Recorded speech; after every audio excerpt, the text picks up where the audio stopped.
Mr. Nichols, I'm deeply concerned that the Western Hemisphere is being overwhelmed by anti-Americanism, and that countries across the region are aligning themselves with our adversaries and our enemies. I'm deeply concerned that former U.S. allies are being replaced by leaders who are actively hostile to us and our interests, and that the Biden administration has chosen to embrace many of those leaders.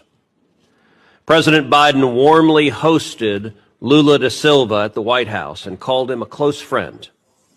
Lula is an anti-American Chavista who embraces the Chinese Communist Party, Vladimir Putin, and the Iranian regime. I'll note that President Biden has not extended the same courtesy to Israeli Prime Minister Benjamin Netanyahu, and indeed the Biden White House has made clear that Israel's Prime Minister is not welcome in the Biden White House. Now, one of the very insidious ways that our adversaries and our enemies have infiltrated the region is through corruption.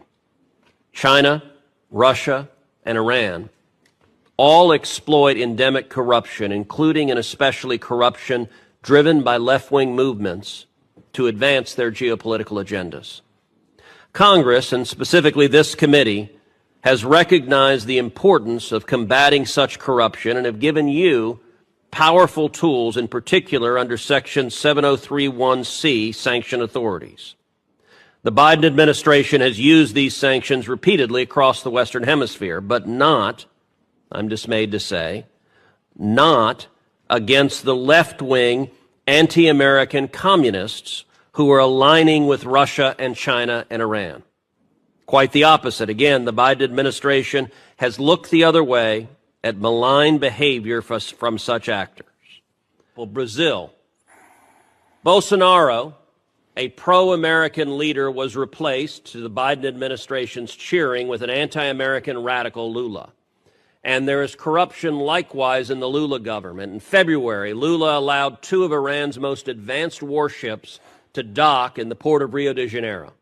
The United States opposed that act, at least formally. In fact, the United States sanctioned those ships with what are supposed to be powerful designations, and yet it happened.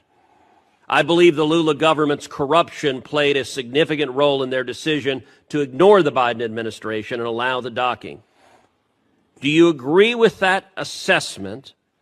And has the Biden administration enforced any sanctions related to that instance, and in particular to the Brazilians providing material support to the Iranian ships? The administration engaged our partners throughout the hemisphere, and we're very pleased that the Iranian ships were not able to dock anywhere else. We're deeply disappointed that one of the 2 ships was able to dock in Brazil. The other was offshore. I would refer you to OFAC for any additional information on. Has the Biden administration sanctioned the Brazilian government, led by Joe Biden's self-described good friend, the anti-American leftist Lula? Have you sanctioned the Brazilian government for violating U.S. law and allowing the Iranian ships to dock? I would refer you to OFAC as to whether or not they've made a determination that action violated. You don't know whether you've sanctioned Brazil? I would refer you to OFAC. Do you know? I would refer you to OFAC. Do you know the answer? That's a yes or no question. Do you know whether the Biden administration has sanctioned Brazil? I am not aware of any sanctions with regard to that specific situation. Nor am I, and that's the problem.